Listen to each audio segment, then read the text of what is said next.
God, I can't wait to talk about this. But I'm surprised at how thick it is. It didn't look that thick on Instagram. It's Do you know what? Yeah, you see when the episode starts and someone hears that it didn't look as thick as it did on Instagram, it's going to sound absolutely crazy. But anyway, you can clip that. You know, Yeah. that's one that if you put on TikTok, yeah, what? just be like, wow, it didn't look that thick on Instagram. That is absolutely crazy. Guys, it's all innocent over here, I promise. I mean, not all the time, but anyway, they know. The SoNicky Society, they know. Right. Let's get into this. Hey, guys, it's me, your favourite homegirl, Nicky. Welcome back to SoNicky Podcast. I hope you're good. I hope you're feeling loved. I hope you're feeling blessed. We're actually recording this show on Valentine's Day. It won't be out for Valentine's Day because today's Valentine's Day, so that wouldn't make no sense, right? But yeah, so I went with a red lippy, something different for you guys. But yes, like I said, I hope you're all feeling good, feeling blessed. Before we move any further, I need you to go and share my YouTube page. Guys, I told you, and I'm actually begging. Yes, I'm begging for subscribers, and I'm absolutely shameless about begging for subscribers. Go and follow the SoNicky YouTube channel right now so that you can have more of SoNicky Podcast. If you're watching this in the clip, hey, hi. If you're watching on Instagram, follow me, SoNicky Podcast, SoNicky_. And also, guys, I have 2 TikTok pages. I know this is a lot. So if you want some tea, some jokes, some random stuff that I just talk about, SoNicky. If you want to see more of the show's content, it's the SoNicky Show. And guys, if you've been following me on Instagram, I've been doing some other content as well.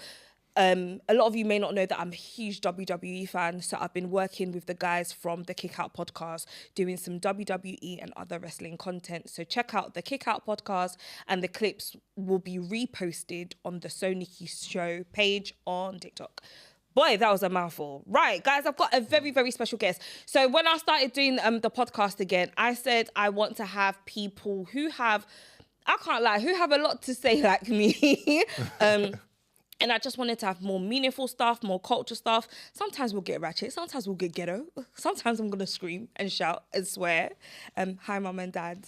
Get those clicks in. I know, right? Get those clicks in, listen, man. They be watching, you know. My parents are the first people. Every time an episode comes out, they are the first to watch it. Like, so, yeah. They should be your biggest fans, to be fair. They have to. They put in all the work to create you. I mean, like, if they weren't, it would kind of be a bit of a burden. Putting all the work is crazy, by the way. But yeah, wow, that is crazy. Wow, guys, I am very, very thrilled to have somebody who's done something so amazing. So you see, when Black people create stuff, yeah, I always like to know more, and I'm always in awe of people who can create like a really fabulous product, something that is meaningful for our culture, even if it's not just for the culture. The fact that you're able to create, I think, is amazing. So I have a rapper. When I clocked you a rapper, I said, damn, okay. I have a rapper, a writer, not just any writer, but guys, a published author. Right, we're going to talk about this book right here. A published author and podcaster. So guys, please welcome my very special guest. Thank you so much for being here today. It is Dami Edun. Did I say your last name right? Edun. That's like the second time I messed that up.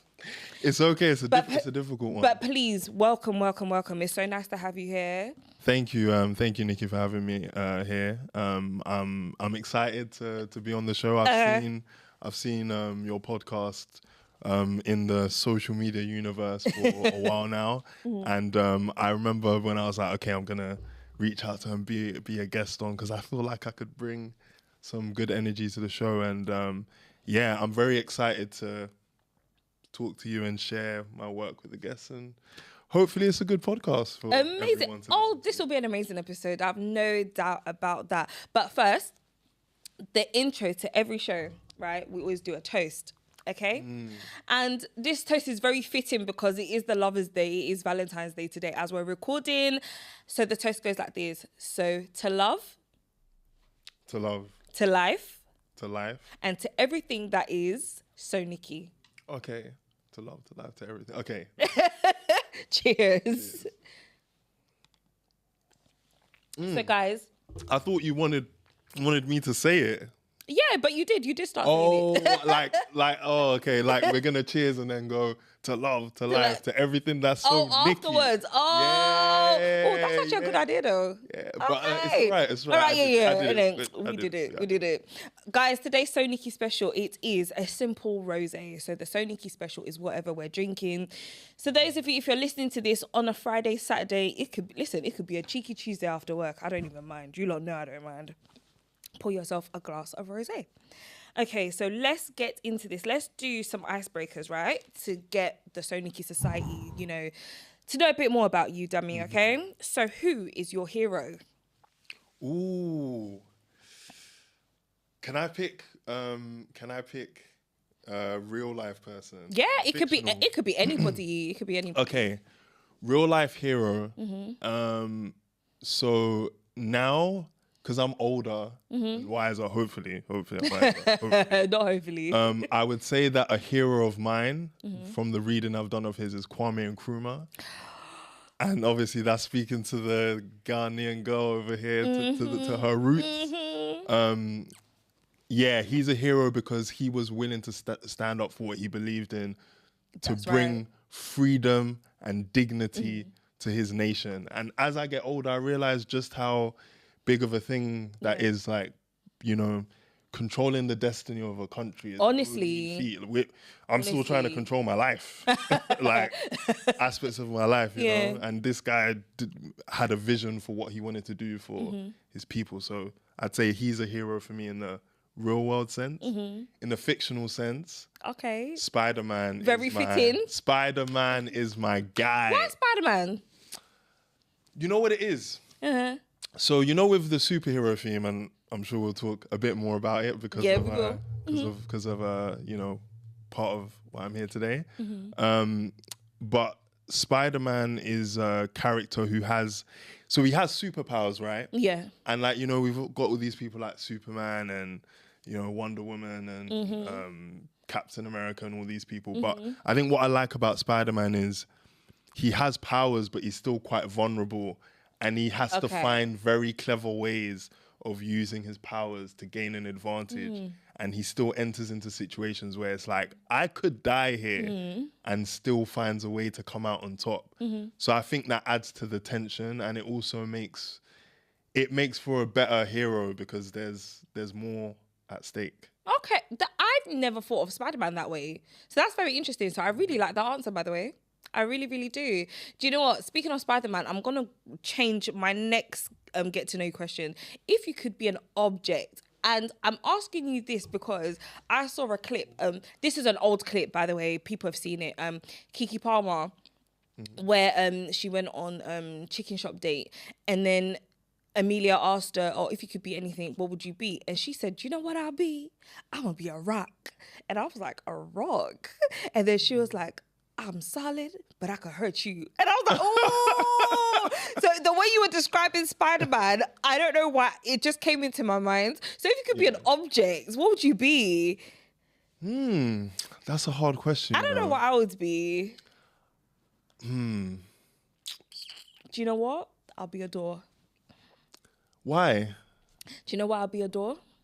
Go on. Actually, do you know what? I said I'll stop, insulting people, so I won't even go. No. Now you have to. You can't just give the teaser and then. Because I'll be a door. Because you see, when these niggas leave, I will just slam extra hard. It'd be like, just go. Damn. Yeah, it'd be like, just go. Oh, I'm sorry you're feeling that men have hurt you that much that you'd want. You haven't listened to this show much, have you? Oh, I mean, I gathered, but it's Valentine's Day today, There should be more, at least a softening. Maybe slam the door hard on the people that deserve it. That too. Oh, that on. Yeah, that too. Okay, yeah. Wow. I'll be a door. Okay. I just hope that once I slam myself shut, because sometimes you could pull a door and you don't know how fast it's coming, right? And so even me, sometimes when I go places, I'll pull the door and it can slam and you're like, oh damn. I'll be like that. Like a fire door. Just shut. Okay, I hear it. To be honest, it makes me think, because in my head, when you asked me the question, I was thinking, okay, object. Now, I wish I had the faith in humanity that I'd want to have, but because I don't, I actually don't think I'd want to be an object that people would want to like get close to, because I have a feeling that most people don't treat objects very well. So I think if I were to be an object, I'd probably be a cactus, you know. A cat? Or just be pricking people? So if anybody tries to mess with me, like, prick. You have to really like me to want to be near me. Do you get it? So even try and handle me, you have to be brave. Oh, I get that. Yeah. And then it keeps the troublemakers away. Be a cat. We're getting so poetic on here. Okay. What is your biggest fear?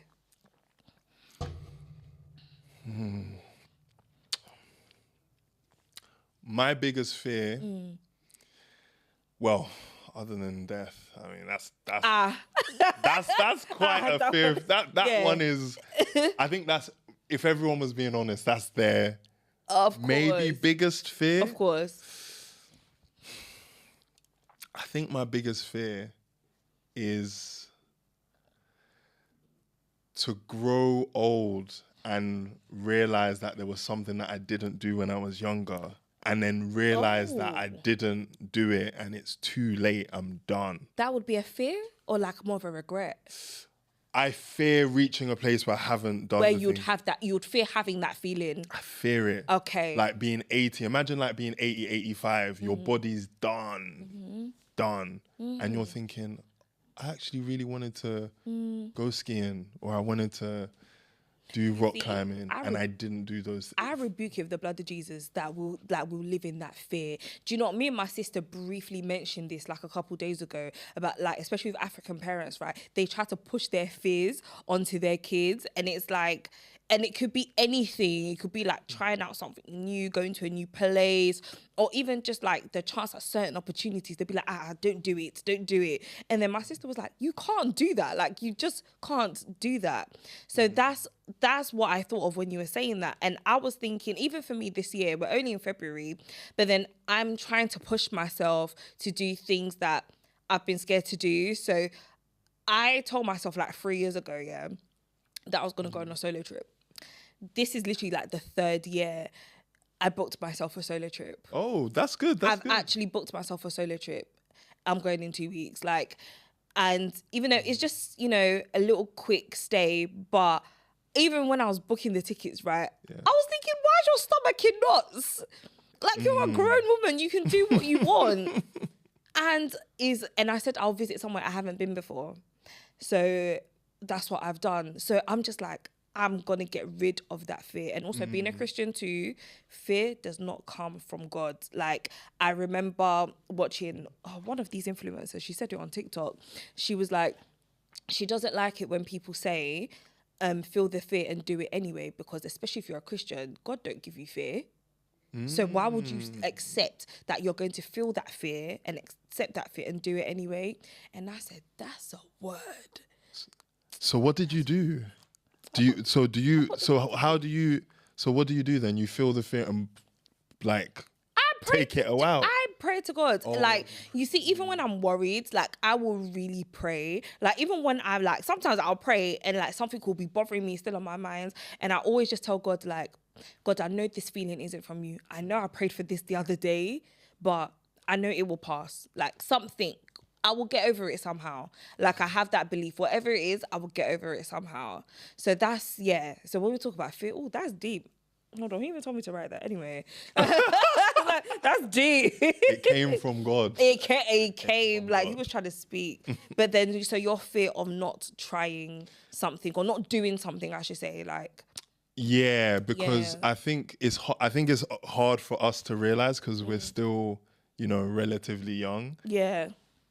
We don't know a time where there's something that we would want to do, that we don't have a cognitive experience of there being something that we want to do and we can't do it anymore. Like, we don't have many things, so we can't even imagine what that would feel like. Exactly. But when I think it was Gary Vee, if you know Gary Vee, this He's like a social media guy, one of those gurus who gives advice. And to be fair, very good marketing advice to the marketers out there.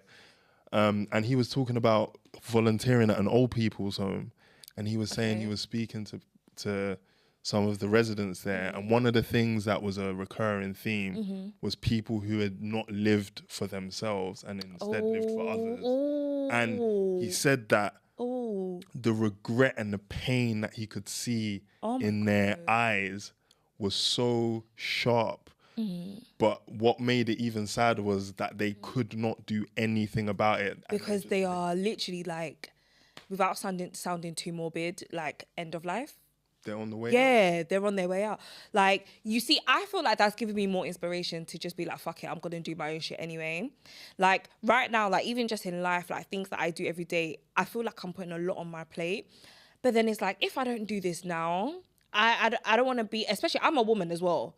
So I think for women, it's very different in terms of like, you see, when you're thinking about your life and things you want to do, or even things you feel like you need to do, you always have to calculate in that factor, especially like work and career. Like, you always have to calculate that factor of, listen, I can have kids at this time, so maybe not but I'm trying not to live my life that way because I'm not in that position now to where I need to think about that. Well, I don't think so anyway. But yeah, like that's just the way I think about it. So of course, like gender plays like a huge role, but then everything was equal now. No, I'm joking. No, you didn't. I'm sorry. I'm sorry. Oh God, listen, the internet will get you, not me. I know. Get you, not me. If this is clipped the wrong way, I'm just adding the context that I appreciate. Write a long paragraph in the comments. just begging and pleading. There are definitely much more difficult dynamics that you of course, for sure. Yeah, 100%. So like, that's how I think about it anyway. But yeah, that's actually like a fear for me as well, not getting to do all the things that I wanted to do. Like, even now at my age now, I think this was maybe like 2 episodes ago. Actually, no. What episode is going to come out before this? Actually, yeah. So maybe about 2 episodes ago, I actually said that to my guest, to Gabs. I was just like, there are decisions I feel like I could have made to make my career go a bit further and have more time, and maybe have more time to develop, because me doing presenting and stuff, that's not new to me. Podcasting is kind of new-ish. Like, podcast has been in my life for 2 years. But then to really build my own space in that is only literally been like the last, I think, like 4 to 5 months. Even though it does sound new, but again, if I'd made certain decisions or prioritize certain things, it would be a lot different. And I can imagine that it would be the way I envision where I'm going now, if that makes sense. Yeah. Does that make sense? Yeah, like where I'm headed now, I probably would have got there already. If you'd started executing that vision. Exactly. I hear it. And you know what, sometimes I think we're all guilty of this, of putting a lot of pressure on ourselves. Life just happens sometimes, you know? Hey, shit happens. Life just fucking happens. Shit happens. Like life be lifing. That's like... And the imperfections are actually what make interesting stories. And the fact that men want to kill women. But anyway, we'll get to that in a second. I wish it wasn't true, but damn. He said, I wish it wasn't true. Not for me, though. Men want to listen. Like, men, especially being a woman, men will stress you. To be fair, I think that's why a lot of women ain't doing stuff. We're just at each other's throats, generally speaking. Just generally speaking. Nah, that's why I feel like a lot of women like even slow down, because they be letting men get to them. But anyway, that was just a quick tangent, you guys. So there's the last one. Which one should I do? Who is your celeb crush? I think I've asked everyone that's come on this one. Mine changes, I think, every other week. Yeah. I think because of social media, you just see so many people that you could put... let me think. Oh, you know what? Right now? Who? Coco Jones. Oh, she's beautiful. She's so like... One of my close friends, that's like his crush. She's just like... Yeah, and the energy just... Yeah, man. She's just so angelic. Like, there's something so angelic about her, but so sexy at the same time. Yeah. Oh, that. What's up? Yeah. Got to shout out Thames as well. Thames. Oh, Thames is so sexy. Her body is like, hi. It's God. actually mad. It's out of this world. It's mad. It's crazy. There's a video I saw of her the other day. I don't know where she was, but like the camera was on her and she's walking towards the camera. It's like, okay. It wasn't the Grammys. No, it was when like you see during December time when everyone was in Nigeria. Hey, God, she looked fantastic. Panned round and I was like, yo, like I've seen it before. I've seen the Yansh before, but I was like, raw, but no, this is mad. Like, she's what you call like a proper beauty. Like there's people who are pretty beautiful, but she's like a beauty. Like she really is. She really, really is. Have you ever interviewed someone that you've been very nervous to? Like where you've come and you're like, shit, man, Do you know who I was actually really nervous to interview? And this was like my first big celeb interview. This was back in 2017. Was Crystal Smith, Neo's wife at the time. And I was really nervous to interview her because I'm like, that is Neo's wife. And she was doing a reality show called The Platinum Life. That show got cancelled after one season, you know. It got cancelled. It was a decent show, but I think they should have given it another shot. So she was doing that and just sort of like launching like her own thing with like some cooking stuff as well. And I had watched some of her interviews before I went. And then I was like, ooh, like if you ask her the wrong question, like she don't like it. Ooh. But then I remember the day, it was actually backstage at Neo's London concert. And oh, nice. Wow. We had so much fun. Oh my God, guys, I'll let you know the story about that in a second, yeah. So I went to go interview her. There was like 5 girls, like people from different platforms, and it was all girls. And then they were like, yeah, so who's going first? And I just went first. So me and her were sitting there, and then the guy I was with, my cameraman, he was just setting up. And I was so nervous, and like I had all these other girls like in the background, and I was like, hey, and you have to set the like, pace I have as well. to say the right thing because I don't want her to be like stiff, I don't want her to be snappy. So we just started talking as my cameraman's setting up, and she was just so like, she was so nice. We had a laugh. Like, oh, okay, that's she good. was so amazing, but I was proper shit scared. I'm trying to think of if there's anybody else, but they're not coming to mind at the moment. Yeah, they're not coming to mind at the moment. But yeah, that was crazy.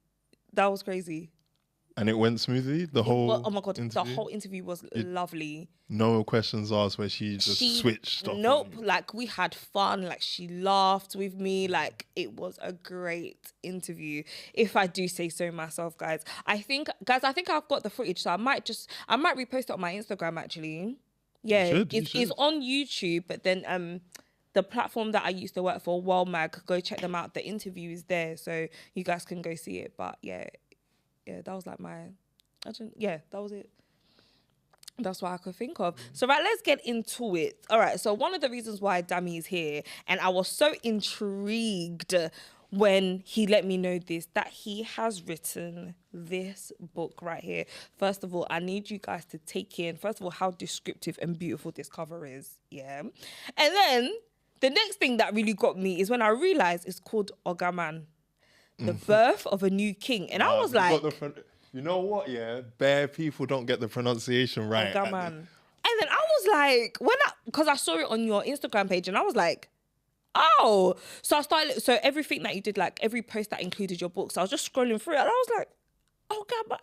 I was like, okay. So we're giving culture, we're giving fantasy, we're giving superhero. Is a mix that I thought I would never see. Really? Yeah, I wouldn't have ever thought of this. But I think this is a fantastic idea, like especially OGAMAN, and he's got the traditional sort of superhero look, yeah. But then I'm just thinking, okay, like, what's the story to OGAMAN? Like, how did you come up with these? Oh, okay. The inspiration. Yeah, talk about it. Yeah. So you know what? I'm still kind of taking, right, you got because some people are like, how do I say this? OGAMAN. But obviously the Nigerians know, but everyone else might be a little bit shaky. They're like, hey, they add the Essex or something. They'll be like, Oga, what? Like, what? So OGAMAN, so inspiration for it. So I've always wanted to write a novel. So since I was a kid, my mum So to give everyone a bit more background about me, I grew up in a Nigerian household. I'm Yoruba.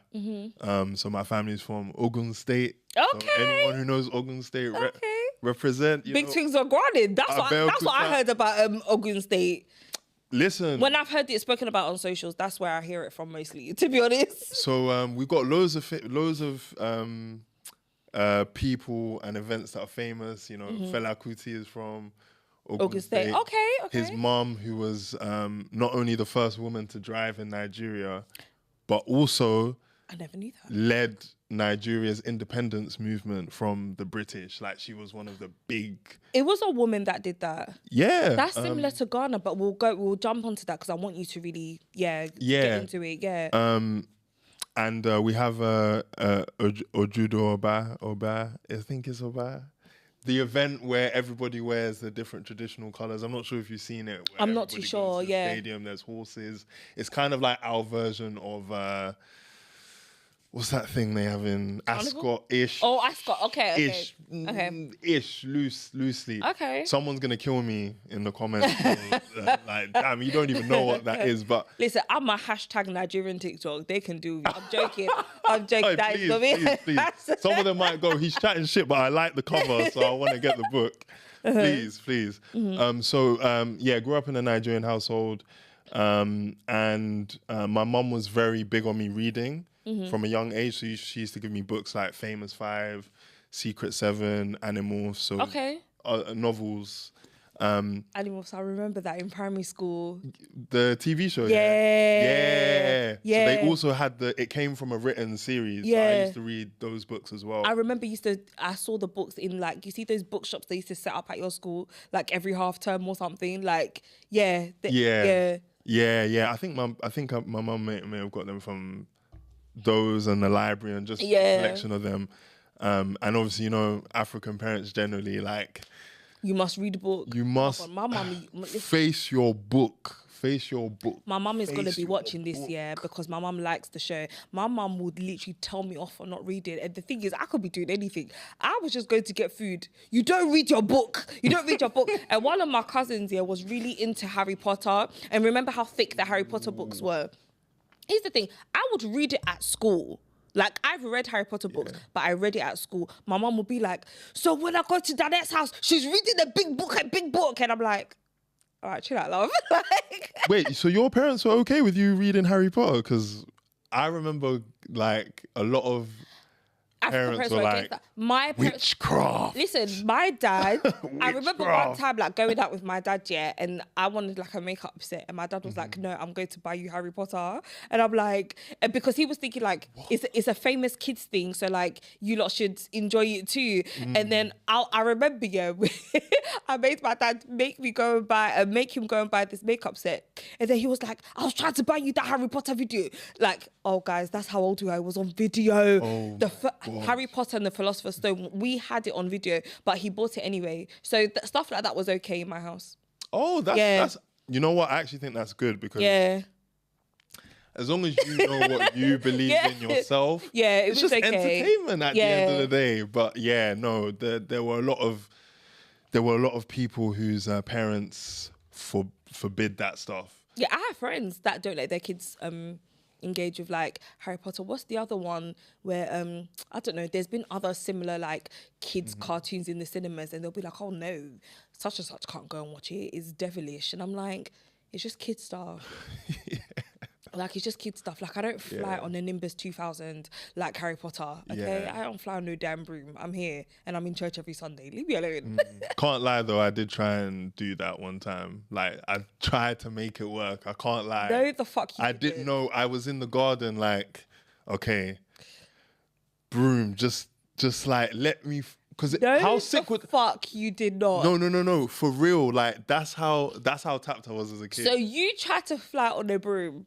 Yeah, because I thought, you know what? There was always a part of me which was like, what if I'm the one? What if I'm the one? What if I'm the one? What if I'm the one who can do it? What if?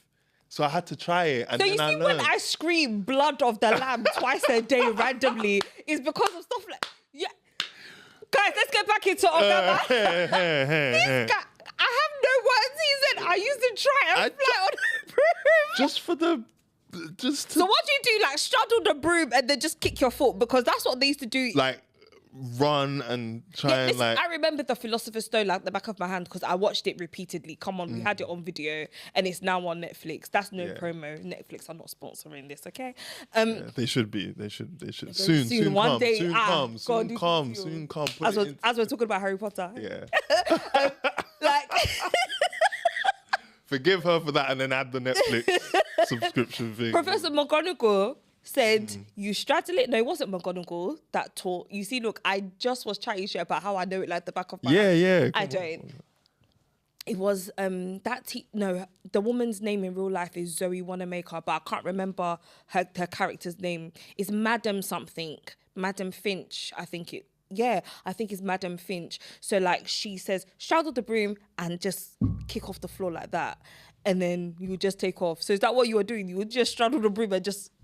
I can't remember the steps like that, but I just remember trying to work something. I remember trying to work something out. Because I went to watch it in, I remember Stratford, the cinema in Stratford here. Picture House. Yeah. And I must have been maybe 9 at the time. So afterwards I was like, raw, okay. Went home, got the broom, and I don't know why. Anyway, I was an imaginative kid, as you can enjoyed the fantasy. Very much so, very much so. So those influences were there growing up. And I remember as I was reading some of these books, saying to myself, you know what? I'd love to be able to escape into a fantasy world or give that feeling to other people by writing my own story. Okay. So I remember really vividly having that vision as a kid, like very clear. And, get older and, as happens, when you get into your teenage years, and I think especially as Black people living in Britain, you kind of get institutionalized a little bit. So everyone kind of gets pushed into a certain pathway. And, for me, that was thinking that I could be a professional footballer. That was the thing that I got sucked into. That was the main thing, especially for Black boys. You just had to do... I think for Black boys, like, in the UK, if anyone that's not from the UK is watching or listening to this, that was almost the only thing.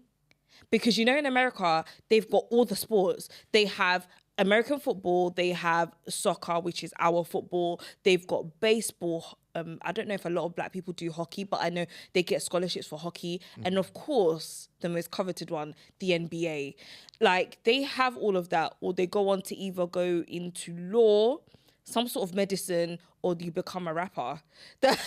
At least they have like quite a few options. But I feel like in the UK, like growing up, for me, all the boys who sort of like wanted to have some success, it was just football. It was only football that would mean that, I'm going to be successful after school, is go and play football. Yeah, it's weird that because it's the most, and I kind of wish I knew this when I was younger, but I came to find out anyway because here I am. I'm not playing in the Premier League or the Championship or League One or League Two or any level, to be honest. But it's such the percentage chance of you making it as a professional footballer is so minimal. It's like, I think it's something that even if you sign a contract between 16 and 21, a professional contract, I think only 5% of those people are still professionals 3 years after signing that first contract. It's so... I hear it, though. So unlikely. Yeah, I hear it because I think about, like, you see, when I said, during my time when I was at school, all the boys, most of the boys I know wanted to be footballers. Like, I knew a few footballers. They made it to, like, teams like West Ham. Some of them made it to Arsenal. And... Who? If you know... I will not mention those people's names. Oh, wow. I can talk about... Bad blood or... Oh, no bad blood at all. But then I'm just like, you don't need that promo. Oh, fair enough. You don't need that. And then I'll get the phone call, oh my God, I heard you were talking about me. Yeah, and what? But I just don't want to mention those people. Sure, after. Yeah, even though I do what I like here, but yeah, just... Yeah. It's your show. Yeah. They made it to those teams, but then even when they made it, shortly after, it's like, okay, where are they? I thought they were playing football. And do you know, talking about this now, I feel bad for them, especially for men as well, because especially like I said, young boys here, the dream is always like footballer or the ones that want to make it in music. Like, it's very difficult, and pursuing any sort of something that is like not your conventional 9 to 5 or something that's very creative, especially for men, I think it can be very, very difficult to decipher like where you're going or where you even really want to be like passionately. So for you to be able to do this right here, like to write a book, like it's not even myself, like as a woman, it's only something that I could actually dream of. It's only something I can dream of. It's you know what, it's even mad just seeing you hold it, like I'm still deep in that it's here. And to kind of go into like when this process started. So I guess to swing back, obviously tried to be the professional footballer. Didn't work out. I wasn't good enough. Like, I'm not even going to do the knee injury or the, if only this. No, I just wasn't good enough. I just wasn't good enough. Oh, God. I just wasn't good enough. And so then I went to uni instead. Okay. What uni did you go? Nottingham. Okay. Oh, okay. So you travelled out? Yeah. Oh, yeah. I left London, man. I needed to get out of my mum's yard. Like, I needed to live. You wanted that uni, I wanted the full uni. Did you do all 3 years in Nottingham? Like, I did 4 years. I did 4 years. What'd you do? So I did engineering. So I did so there's like a master's thing that you can do with engineering, right? So I just did that because, I wanted the master's, but I just also wanted an extra year in the bubble as well. So I can't even lie. 2 years in, I was like, yo, uni's actually, you got coursework and all that stuff, but like, this is not real life, and real life is intense. Hard. Yeah, it's intense. So let me just do the extra year. Yeah. Enjoy myself, and then go back home. Enter the real world, which is much more of a whirlwind than I could have even imagined. Anyway, so I did uni, came back to London, and I started working in a grad scheme. Finance, everyone fucking does finance, don't they? And they graduate from you. Pretty like, if you don't know exactly what you're gonna do, you'll just get pointed in the finance direction. I hated it though. I hated finance. I'm not gonna say which company I worked for, but tell me afterwards. It's one of the bait grad schemes that you might see around. I already know. One of the bait ones, like actually, there's 3 in my mind. There's actually 4. There's 3 in my mind, and I feel like it's one of them. But yeah. or you could say they're part of a 4 that are known. Okay. But maybe it's one of the 3 that you know. Anyway, hated it. So I remember looking for inspiration, like or thinking I need to look for inspiration. Anyway, I was doing a spring clean in my room one day, and I was finding all the old, like when you do a spring clean of a room and you've got all that old shit from basically since you've been alive. And I found this old scrapbook of all these stories that I'd written when I was a kid. Wow. Like loads of different stories. But the common theme was that none of them were finished. They all ended, they all just kind of started and then didn't finish. So from that day I said, okay, I remembered the childhood dream and then said to myself, I'm gonna finish a book. Then a couple years later, I watched a big blockbuster Hollywood film in the cinema, February 2018, if you remember. I can remember that. The Black Panther movie.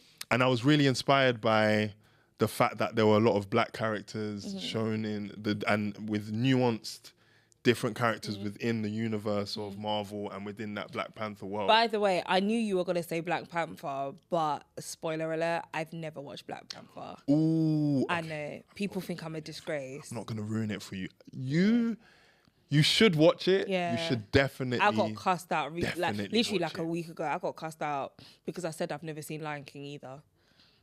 The cartoon? No. Raw. So you don't know about like Mufasa and like Timon and Pumbaa? Yeah, that's Mufasa. That's what That's like childhood foundation. Can I be honest? I attempted to watch it twice. Literally 5 minutes, maybe less than 5 minutes in, I fell asleep. Both times. When? How old were you when you tried to watch these? I was probably like 21. Okay. It's kind of gone. I was around those ages. I was in my 20s. It's kind of gone. It's one of those ones. So, because I was thinking, if you're going to continue to be like, oh yeah, this happened in Black Panther, because as soon as you said 2018, I watched something, I'm like, you're going to say Black Panther. Yeah. No, I won't do any spoilers. That would be... Yeah, because I'm still pending to watch it. I just haven't had the time. You should watch the film, though. You should definitely watch the film. Did you watch the other Marvel films? No. Oh, other Marvel movies, absolutely. But I've just never watched... No, you deserve the corn then. You deserve the corn for not watching Black Panther. You see Black Panther and anything afterwards, I haven't seen. Okay. Yeah, I haven't seen or... Yeah, guys, I don't have no excuse. To be fair, if you'd seen all the stuff after and just not Black Panther, I'd be like, what are you doing? Like, I really like Marvel movies. Yeah. I love Marvel movies. So, of course, I've watched Avengers, Captain America, Ant-Man, Deadpool. I think Ant-Man is after Black Panther. Is Ant-Man afterwards? Because that's a disgrace if it's afterwards. No, it might not. It might not be. No, it might not be. Because there's the order. Like, yeah. Which one do I love? Iron Man. I love Iron Man. I really enjoyed Iron Man. But yeah.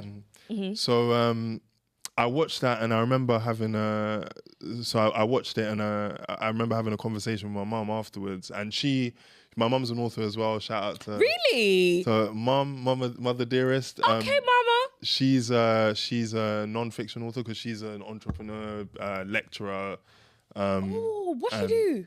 So she lectures the MBA course in South Bank and a few other business department related courses there. Okay. Bachelor's, master's.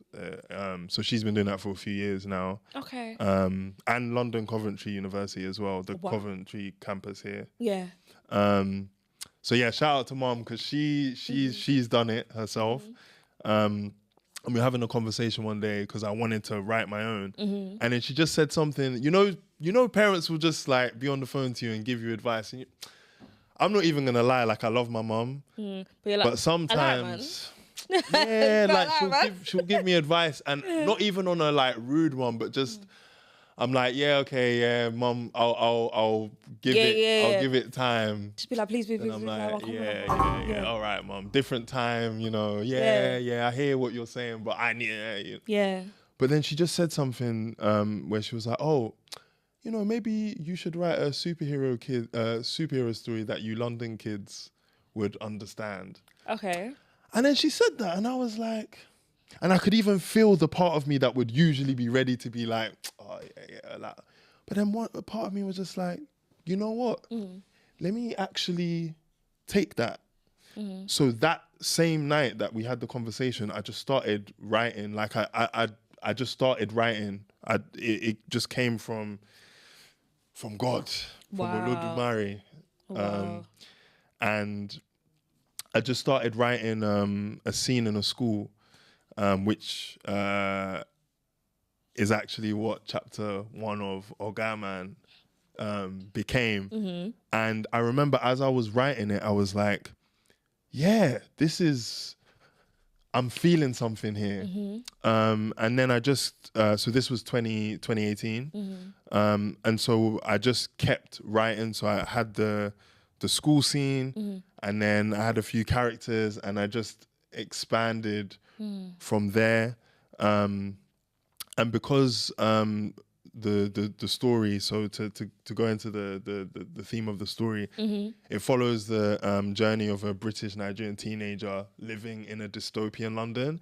And it's mad because I started writing this 2018 and some of the shit that I wrote in the book is like, because now we're living in a dystopian time. Like, for real. It's giving Gangs of London. Have you watched Gangs of London?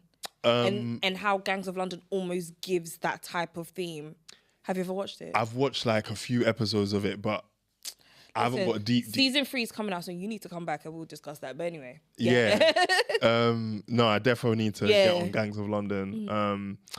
So yeah, set in a dystopian London. And the teenager chaotically acquires superpowers, uses them for his own selfish desires until tragedy strikes, revealing a darker force that threatens the life of the residents of London.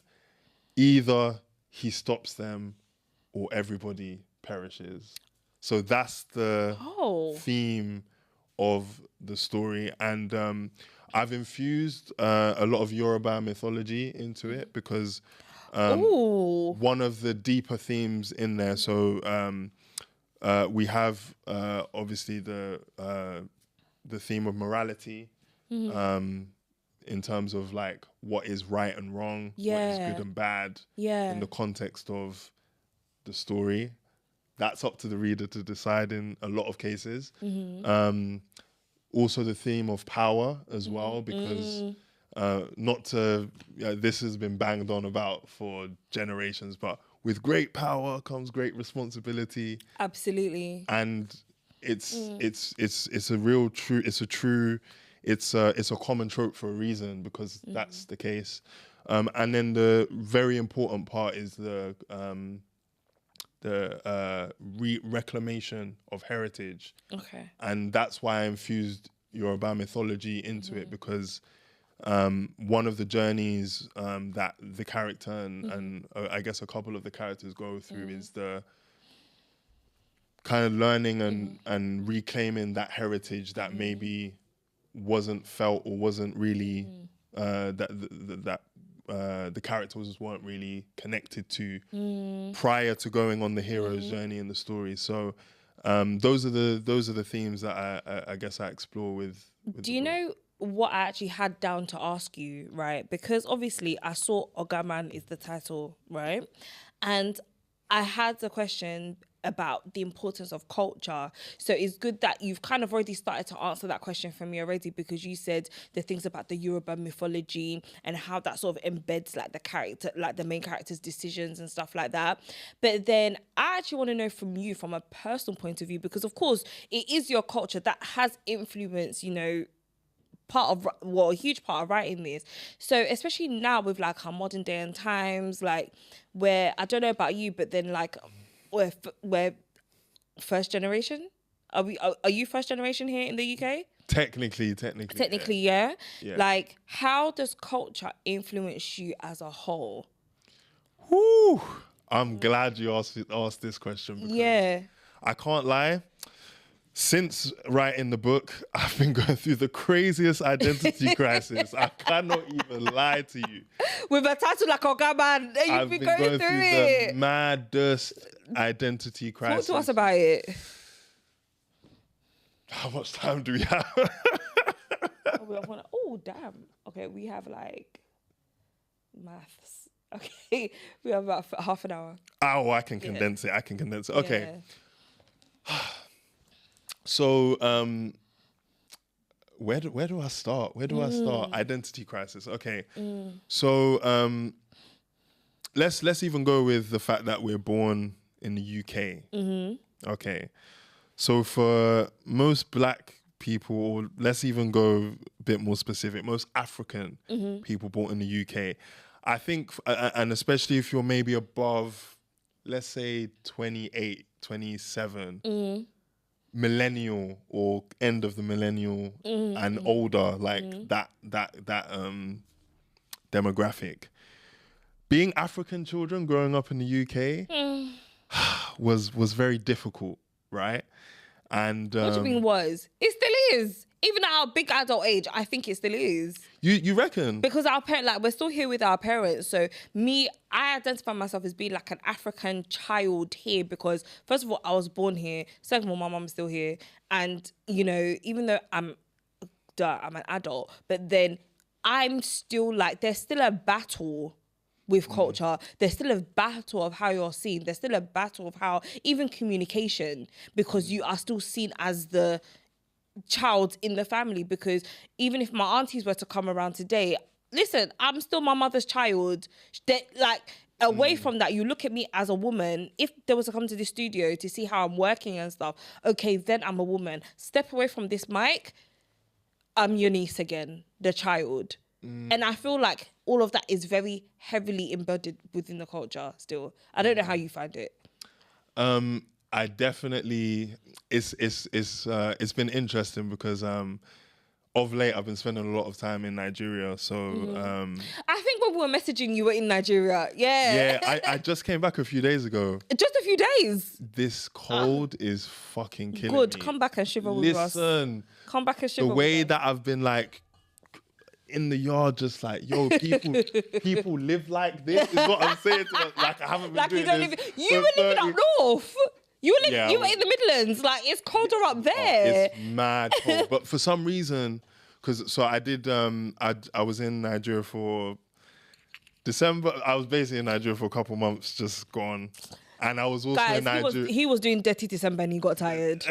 That's what you were. You were doing dirty December and you got tired. I was doing mildly soiled December. I wasn't going mad. I wasn't going dirty. But you know, like, he says anyway.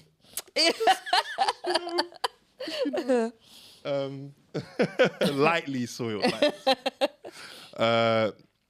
So I've done a few months in Nigeria, seen a lot of family. Because I'm the oldest grandkid, and I guess maybe because I'm a man too, there is now that kind of, okay, like, yes, there's still the elders that I need to respect, but you're a man now, so, you know, man's got to start peeling off and, you know. Can I be really honest? For me, oh my God, do you know what? I probably have this conversation at least once a week, yeah? You see, all of that shit goes out the window. I'm a very respectful person. I feel like I'm very nice. I feel like I'm welcoming. I feel like I'm kind. There's probably going to be someone watching this thinking that I'm lying, but I'm not. Like, I'm very kind. But then you see when you get to this age, I'm not sure how old you are, but then when you get to like a particular age, when you are clearly an adult, right? One thing you cannot do, whether you're one of the aunties, the uncles, like you see how I gave the example of like, if like I had family members here, once I step away from this mic, I'm the niece again or the daughter again. But I can't lie, once you're crossing lines of disrespect, there's only so much I can take because I'm an adult who's having a lot of life experience, right? Especially where I'm at in my life, I've had some hurdles to jump over. I have life experience dealing with things like disrespect, how you communicate with people, even how you bond and just gel with one another, right? So you see all of that, I will respect to the highest of degree. Because like I said, I feel like I'm quite kind. I feel like I know how to communicate, even just to make people feel comfortable. I feel like I can do that. But you see, once you start crossing those boundaries because you're one of the aunties, you see that shit right there? Oh, no. We don't have it no more. We don't have it no more because I thought about it and I'm like, I need to create a boundary. So my intention is to not disrespect or be rude or to be like, yeah, I'm going to be like, what's that term? Abrasive? No, not abrasive. Like, be the person that breaks like that cultural norm of you must listen to. Like, do you know what I mean? Rebellious, that's it. I'm not going to be rebellious. Like, I'm trying not to act like that. But then my true self and true feelings is that you can't disrespect me because you're called auntie. And another thing in our culture is everybody's auntie, everybody's mummy, everybody's uncle, daddy. And we do it out of respect. You have to be discerning though. Have you checked anyone yet? Have you checked any? Have I checked? Oh, Rod, you've been checking. Hey, have you checked? Who haven't you checked? Listen, let me tell you right now. There's some people I go to family functions, and I'm walking past you. I'm walking past. Not even the greeting. No, we've got there. And the thing is, my intention. Not even the greeting. I promise you. And here's the thing. One thing that is very clear, it's not nice for me either. It's not nice for me either. Well, you're the one who's choosing. It's not nice for me either. But at the same time, I can't tolerate blatant disrespect. And you see, I knew what you were going to say just then. Like, you don't even do the hello just to make nice or whatever. Even that one. Even that one. because I still have to do that. Like, I'm just like, raw, because I still have to do that one. You see, now there's the Ghanaians and Nigerians thinking this bitch is just disrespectful. Yeah. I'm not. But then here's the thing: there's only so much I can take as an individual. Like, even if you do it to somebody I'm close to, hey, listen, you're gonna have to get checked. I'll do it in the nicest way I can and be like, listen, I didn't like that. Or I'll go to my mum and be like, Mum, you better tell auntie so-and-so that I didn't like this, because next time if I see her, there's been a few family functions, I have to walk past people. Question on that, because I'm curious, because I kind of know how it would work in my specific family. Every family is even different, regardless of the general culture. Do some people respect that you have those boundaries? Like, as in, they may not agree, but they respect that you can do that? Is that there, or is it like... I don't know if they respect it, but they they have an understanding. Like, I don't know if I would say that, oh, they'll respect it, but there is an understanding, especially from like those who are like my cousins and stuff, who were the same age mates, even some that are older than me. It's because, like I said, I'm a human being, I'm an adult. And one thing that I feel like, you know, some of the aunties and uncles, they lack slight emotional intelligence. Like, they think, I can't lie, let me not slight, they lack emotional intelligence, shit. Because they think that they can do things, and it's like, oh, it's because I'm this to you and I'm that to you. But no, that really hurt my feelings. You can't be saying shit like that. Like, you can't do that. Like, I've had friends, like, not too long ago, I actually cut off a friend of mine, and she's got that very African mentality because she grew up back home. Right. So she didn't grow up here. Like, she went to school and that here, but then onto a certain point in her life, she grew up back home. Right. And she said something to me where I'm just like, are you sick in your head? Like, why would you say this to me? Guys, I'm going to put the story about this on my TikTok, SoNicky. So the story that I'm referring to, it will be on my TikTok, so go follow me. I was just like, if you're my friend, you shouldn't be saying shit like that. Like, and it was very like, I expect one of the aunties to say that. Not because, like, you know, I'm just expecting that kind of disrespect or rudeness or anything, but it's like, there's a certain way. And you know, the aunties, they're doing what they know. Yeah. They're doing what they know. Like, for example, they'll look at you and be like, so why have you not married? Ooh, you need to do this, you need to do that. That is a big one. When I went to Ghana, like, one of the last times, okay, this was a couple of years ago actually, one of my aunties, this is like on my paternal side, she said to me, why are you not married? We're going to church tomorrow because we need to pray for protection so they can be married. And then I was like, first of all, I was like, girl, you are not even married. So what the hell are you talking about? Like, what? No, you're not even married. You know that lack of self-awareness with the that's what I was trying to say. That lack of self-awareness. So I'm thinking about, so you see when I'm talking about, you see when I'm asking you like how does culture sort of organize you, because it organizes us, especially as Africans. I'm sure people in the Asian community can actually relate to this, because we actually have like similar cultures when it comes to respect, traditions as well. Like, I'm thinking about the younger generation. Do you think culture will really organize them? So somebody reading this and seeing OGAMAN and how, like, the Yoruba culture is embedded in this character, do you think that the younger generation, for example, like, this is my frustration as someone in their 30s, okay? Right. I'm wondering, like, people like my nephew's age who's 15, you know, what do you think that they would have this? Oh, this is a great question, and I've been doing a lot of thinking about this, and I'm, like you said, I think me doing a lot of thinking is just the response that a lot of us in our age group are having. Yeah. Because we've grown up African in the UK. My take on it is that I think it's very important for us as Black people specifically to stay connected and rooted to where we've come from. And I haven't always had that opinion, but that's something that I've arrived to, and that's where I'm at now. Yeah. The reason I think that is for a couple of things. I think one, because we are still connected to the homeland because, you know, our parents grew up there, or maybe for our children's generation, their grandparents grew up in Nigeria or Ghana or Uganda or Kenya, Sierra Leone or wherever it is on the continent, or in the Caribbean, let's say as well. So we have a direct, like, they're going to know people that are alive in their life from the place that they're from, their names will be from, etc.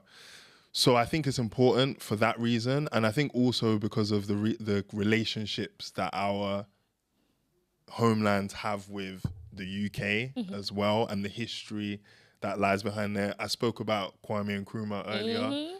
The people that he was breaking free from were the British. That is the same for Nigeria. It's the same for Kenya, and for many other of the African people that find themselves in the UK. And I think given that history, it's important not to lose sight of where we come from with that knowledge. One of the things I think is difficult, though, is to really inoculate. You can't inoculate your children if they're growing up here because, for example, like, I'm sure you have it when you go back to Ghana, we sound British compared, like, and if you don't, can you speak Tree or Gal? Tree is my first language. Oh, yo. Listen, No, do you know what? Yeah, because I was about to go down this road. I love that because I knew where you were going with that. I'm jealous. Like, here's the thing, because I heard Tolly T, shout out to the Receipts podcast. I love those girls. I was listening to an episode just yesterday, actually, and Tolly was saying that she's happy that she can speak Yoruba because in her house, it was like they weren't really allowed to speak English. And I was like, oh my God, that was the same for me. My dad was very strict with Tree. Like, my parents, like, had their rules, their boundaries. But when it came to me and my sister speaking Tree, there was no boundaries there with my dad. Like, it was Tree. And my mum never argued against it. My mum was like, well, he got a point. So do you know what my dad used to do? Deduct pocket money. Me and my sister, like, will have £20 a week. Do you know, I realised we actually had too much pocket money. Wait, £20 a week? We had £20 a week. In what year? So when me and my sister were both in year 7, we had £20 a week. You had £20 a week? Yeah. Was that for lunch or just... Like, it will last us the whole week. Yeah. What my dad will do, when he will call, he could be asking us what we're doing, how we are, whatever, yeah? If I say them, he'll be like, what'd you say? I'll be like, huh? He'll be like, £3.50, gone. In the next conversation, if I say anything English, yeah.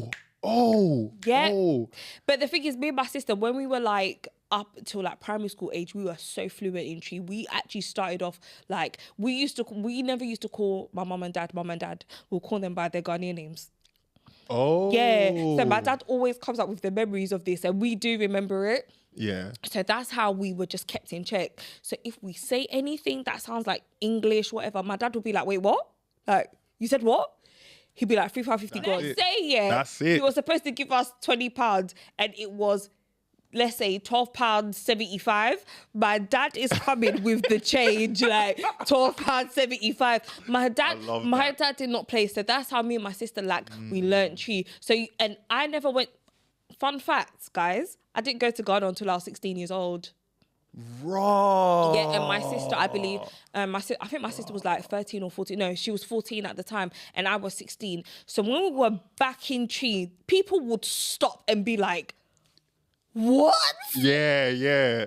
Like, oh my God, I remember being back at school, and some of the people who I called friends that I'll hang out with, remember, I wasn't allowed to speak English to my dad. So in front of my friends, like, when my dad would call and I'm doing this here, like, well, like, daddy, da-da-da-da-da.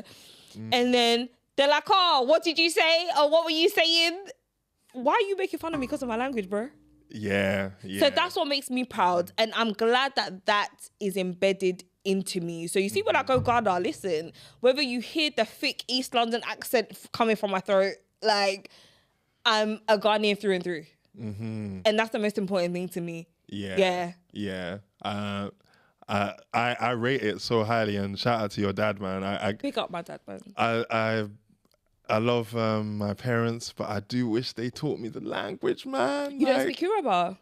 So growing up, we didn't speak Yoruba in the house, and I think this is something which I'm not sure if it's common in Ghanaian families. I'm not sure, but I know with a lot of Yorubas, not every family, but a lot of families, their parents didn't speak A lot the of my language Nigerian friends. growing up. Yeah. There was something from speaking to my parents now, because I mean, like my mom, she kind of regrets that, but I'm trying to correct It's never it. too late, you know.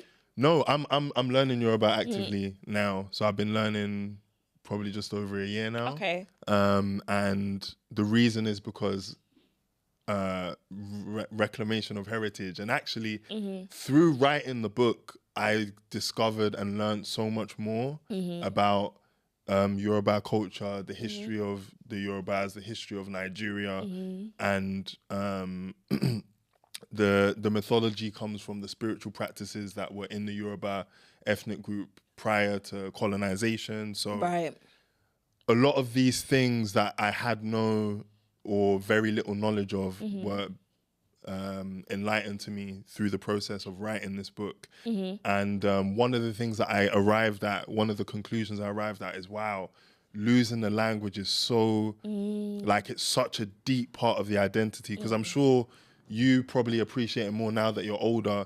It's not just about speaking the language, it's some of the cultural references and context that you get from being able to speak the language. Like in Yoruba, for example, one of the big parts of Yoruba culture is the proverbs, like Yoruba proverbs. I've heard of the Yoruba proverbs.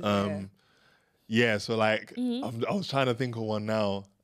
So one of the ones that I gravitated to first is I'm gonna get killed when the Yorubas listen to this. Okay, Yoruba can't be. Because you know it's a tonal language, so you have to get the... Yeah. Okay. Kusi wa lo shukutu, wa lakpu shukutu yin. So... That sounded Yoruba enough to me. Oshego. That means thank you. Okay.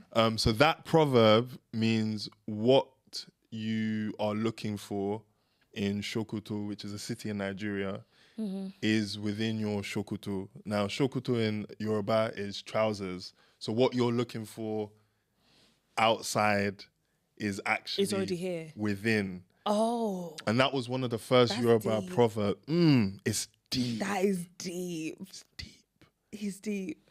And that was one of the first Yoruba proverbs that my mum used to say regularly enough for me to go, oh, yeah, this is sick. And when you start learning the language, or when you can understand the language, you understand, or you come to realize that there's a rich number of proverbs, and a lot of them give you context about what it was like at the time that the proverb was made, or it teaches you about the mentality of Yorubas and so much about the culture, not just I can speak and communicate in the language. So I think it's actually one of the key things, which is why now I'm trying to like correct the mistake. That's so amazing. My parents. Thank you. I think that's so amazing, because I find that with a lot of people like who I know who are African, and they want to like be more in touch with their culture. And again, the culture is language, is understanding like our customs and why we do certain things, you know.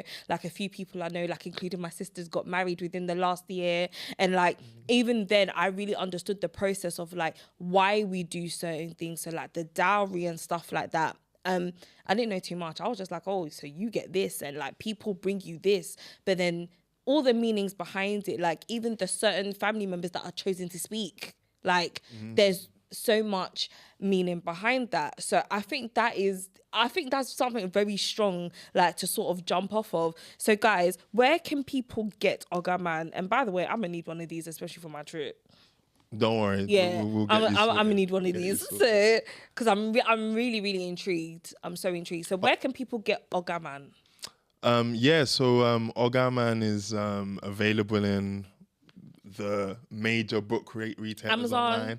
Amazon. Because Amazon is somewhere I'm gonna order a book. it's a necessary evil at this point. Yes, Jeff Bezos is getting a cut, unfortunately, but that's the way the world works right now. Maybe in the future it will change, but yes, it's on Amazon. Also paperback and ebook, and then Barnes and Noble, Ooh. Google Books, what are the other places? Kobo, which is by Rakuten.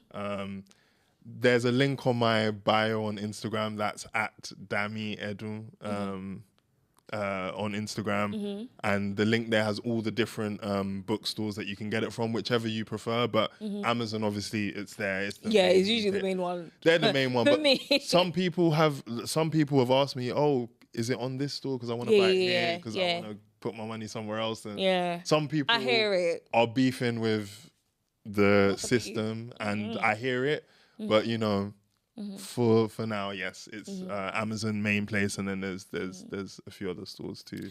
Do you know what? Yeah, I think I might name this episode "For the Inspiration of Black Men," because I just feel like we just sort of like touch on, and it is just the touch. That's the thing about podding. Like, how long can we pod for? But then it is a touch on the fact that like you can jump outside of like those sort of like norms and expectations. Like you really, like I have this belief in life, like you can do anything you want if you put your mind to it. Like what I do as a 9-to-5 job and this are two completely different things, but somehow I'm able to balance all of it, and I'm able to use like my sense of self throughout both industries. So that's what works for me. There could be, even if like you're not a young person watching, it could just be anybody of any age. It's just sort of like, you see, like you shared the thing about like, listen, I'm not even gonna lie, I didn't get injured as a footballer. I just wasn't good enough. Here's the thing, do you know that that's actually so okay?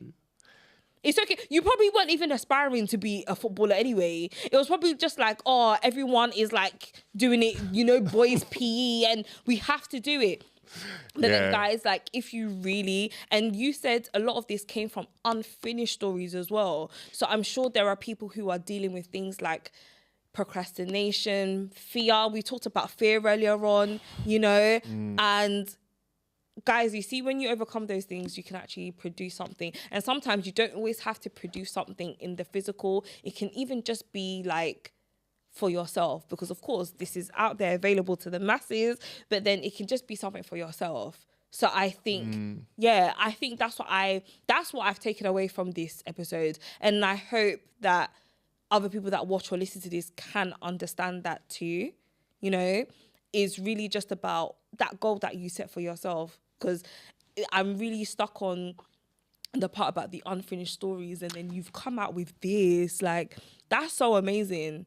Thank you. That's so amazing to me. And I like stuff like this. I like things that are inspiring, especially talks about culture. Oh my God, I could talk about culture till daybreak, like forever. So I like the fact that we have something like this out there. Do you know what, just before we go, because we literally have like just a tiny few minutes, what about Supercell when you saw it? Yeah, so it's funny because I started writing this 2018, and I think it was 2020 maybe that Ratman made the announcement. Shout out to him, because watching Shiro's story, Blue's story, all kind of all these creative things that we watch influence us to some degree in terms of how to tell stories and all these things, right?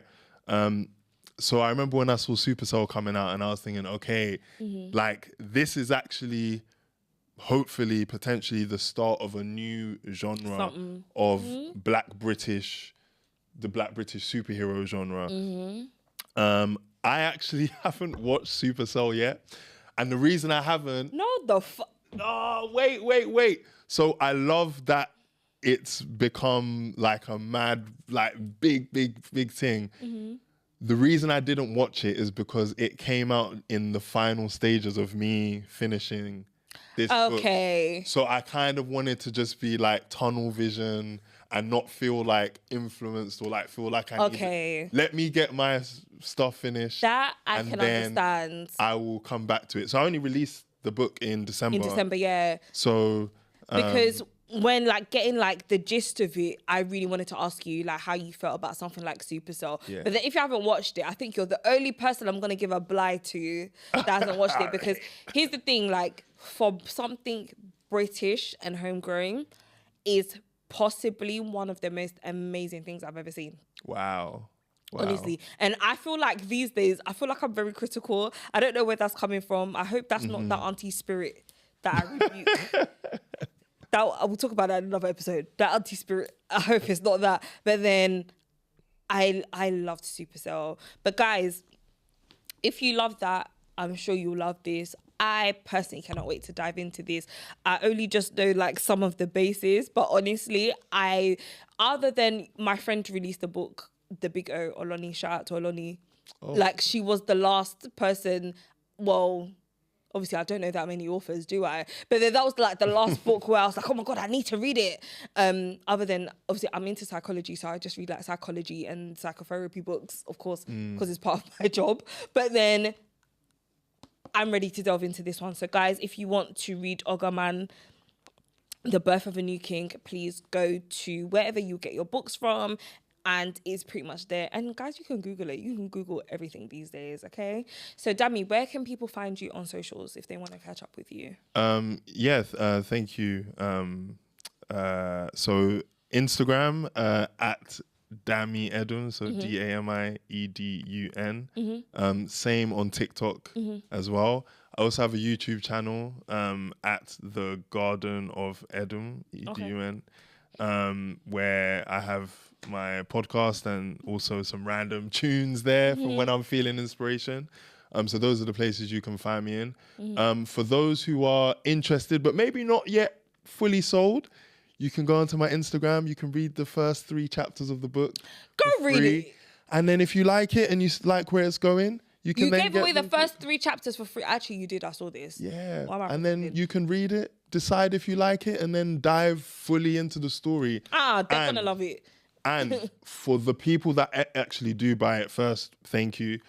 But also, I've spent 6.5 years writing this book.